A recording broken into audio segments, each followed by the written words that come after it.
சொல்றான், முனாஃபிக்குன்கள் அடையாளத்துல ஒன்றுதான் என்ன, நாவளவுல ஈமான் இருக்கும். எல்லாத்துடன் சேர்ந்து நானும் முஸ்லிம் தான். ஏன் ரசூல் ஸல்லல்லாஹு அலைஹி வஸல்லம் காலத்துல முன் சஃப்ல நின்று தொழக்கூடிய வழக்கமுடையவர்கள். ஏன் பின்னால ஆகிட்டா தன்னை அடையாளம் கண்டுபிடிச்சிருவார்களோ என்ற பயத்துல முன்னுக்கு சஃப்ல நின்று தொழுந்தவர்கள் அவர்கள் எல்லாம்.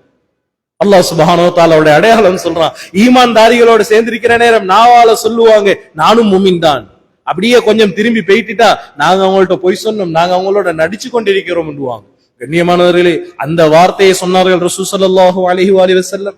யாரு நாவளவல ஈமானை வைத்துக் கொண்டு உள்ளத்திலே ஈமானுக்கு இடம் கொடுக்காதவர்களே, லா தக்தாபுல் முஸ்லிமீன், முஸ்லிம்களை பற்றி கீபத் பேசுவதை விட்டு விடுங்கள்.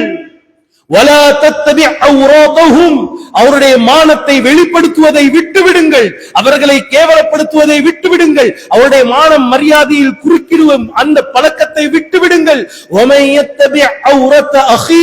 யாரு தன்னுடைய முஸ்லிம் சகோதரருடைய மானத்தை வெளிப்படுத்துற விஷயத்துல முக்கியத்துவம் செலுத்துறாரோ, யார் அந்த விஷயத்துல தன்னுடைய நேர காலங்களை செலுத்துறாரோ, மற்றவர்களுடைய குறைய தேடணும், மற்றவர்களை பற்றி கீபத்து பேசணும், மற்றவர்களை பற்றிய கெட்டெண்ணங்களை மற்றவருடைய உள்ளத்துல உருவாக்கணும் என்ற விஷயத்துல யார் தன்னுடைய முயற்சிகளை வீணாக்குவார்களோ, யார் அந்த விஷயத்தில் தன்னுடைய முயற்சிகளில் ஈடுபடுவார்களோ, சொன்னாங்க ரசூல் ஸல்லல்லாஹு அலைஹி வஸல்லம், யத்தபிஇல்லாஹு அவ்ரதஹு, உங்களுடைய குறைகளை அல்லாஹ் தேட ஆரம்பிச்சிருவானா.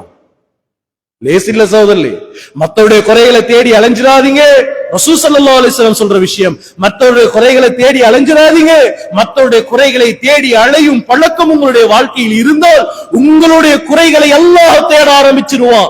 வமயத்தபிஇல்லாஹு அவ்ரதஹு யஃபஹு ஃபீ ஜௌஃபி பௌதிஹி, யாருடைய குறைகளை அல்லாஹ் தேட ஆரம்பிச்சிருவானோ அவருடைய வீட்டு நடுவிலே இருந்தாலும் அல்லாஹ் அவரை கேவலமாக்காம விட மாட்டான்.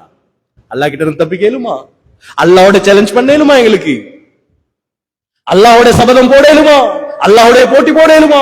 கண்ணியமான மேலான பெரியார்களே, சகோதரர்களே, இருக்கக்கூடிய பழக்கங்களிலாக கெட்ட பழக்கங்கள் தான் இது மூணு.